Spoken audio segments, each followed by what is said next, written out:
Assalamualaikum warahmatullahi wabarakatuh. Nama saya Reza Berliani Fada, NPM 2040402078, Ekonomi Pembangunan Lokal B semester 5, Universitas Borneo Tarakan dengan mata kuliah Ekonomi Industri. Nah, di sini saya akan memaparkan sedikit materi tentang strategi industrialisasi di Indonesia.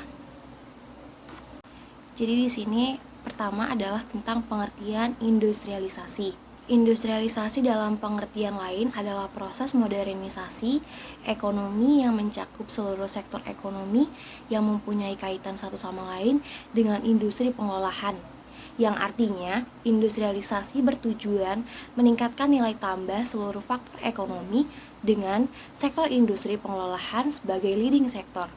Nah, maksudnya di sini adalah dengan adanya perkembangan industri, maka akan memacu dan mengangkat pembangunan sektor-sektor lainnya. Berdasar pengalamannya, di sebagian besar negara dapat disimpulkan bahwa industrialisasi adalah suatu keharusan karena menjamin kelangsungan proses pembangunan ekonomi jangka panjang dengan laju pertumbuhan ekonomi yang tinggi dan berkelanjutan yang menghasilkan pendapatan per kapita setiap tahun.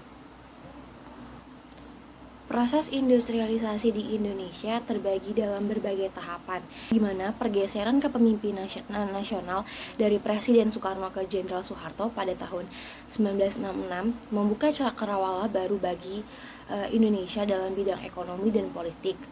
Pada saat itu, kondisi ekonomi Indonesia sangat parah, di mana kondisi ini ditandai dengan tingginya tingkat inflasi yang mencapai ratusan persen per tahun, serta tingkat pertumbuhan ekonomi yang sangat rendah bahkan negatif. Utang luar negeri yang menumpuk dan tidak bisa diatur kembali dengan hasil ekspor yang nilainya hanya beberapa ratus dolar per tahun. Proses industrialisasi di Indonesia 1970-an, industri tambang menjadi primadona dengan sebagian besar hasil eksploitasi dibawa ke luar negeri, baik barang dagangan maupun akumulasi keuntungannya. Bahwa dalam operasional yang paling tampak, setidaknya selama ini terdapat 3 pemikiran strategi industrialisasi yang berkembang di Indonesia, di mana ketiganya pernah diaplikasikan secara tersendiri ataupun bersama-sama, yaitu strategi industrialisasi yang mengembangkan industri-industri yang berspektrum luas atau berbasis dalam negeri dan merupakan kelanjutan. Yang ketiga, pembangunan pertanian. Seperti pada negara berkembang lainnya, proses industrialisasi di Indonesia ditopang sejumlah besar kebijakan yang sangat memproteksi pada bidang perdagangan dan industri, termasuk di dalamnya seperti penggunaan bea masuk dengan persentase nominal yang efektif. Lalu ada juga penggunaan non-tarif baris dan larangan total terhadap impor.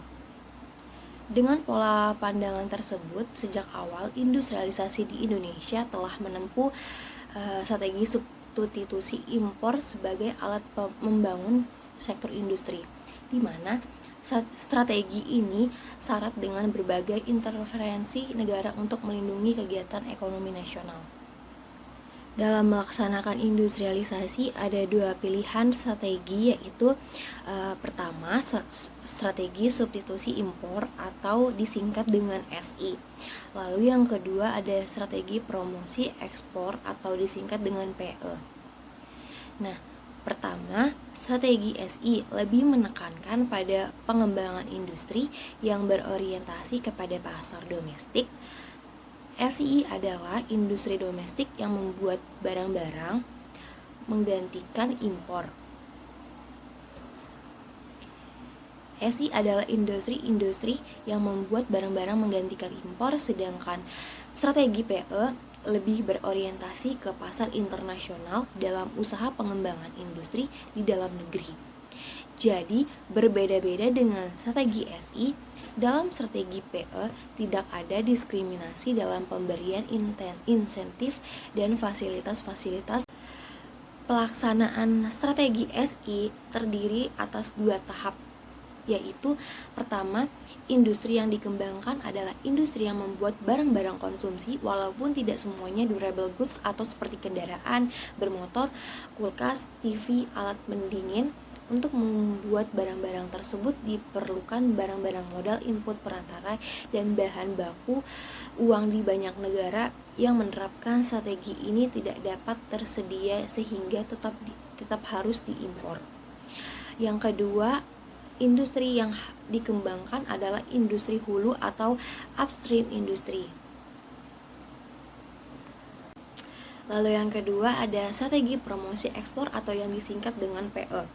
Melihat pengalaman yang kurang berhasil dengan strategi SI, badan-badan dunia seperti IMF dan Bank-Bank Dunia menganjurkan agar negara-negara berkembang menerapkan strategi PE.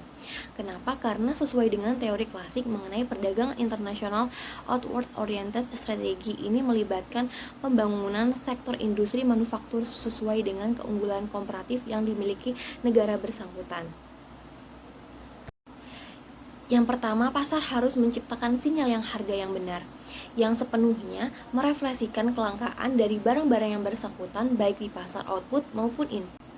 Lalu yang kedua, tingkat proteksi dari impor harus rendah. Dan yang ketiga, nilai tukar mata uang yang harus realistis, sepenuhnya merefleksikan keterbatasan uang asing yang bersangkutan. Dan yang keempat, lebih penting lagi harus ada intensif untuk meningkatkan ekspor. Nah, menurut strategi ini, paling tidak kesempatan yang harus diberikan pada industri-industri yang memproduksi untuk barang-barang dalam negeri dan industri-industri untuk pasar ekspor.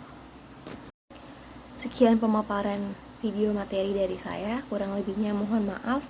Wabillahi taufik wal hidayah. Wassalamualaikum warahmatullahi wabarakatuh.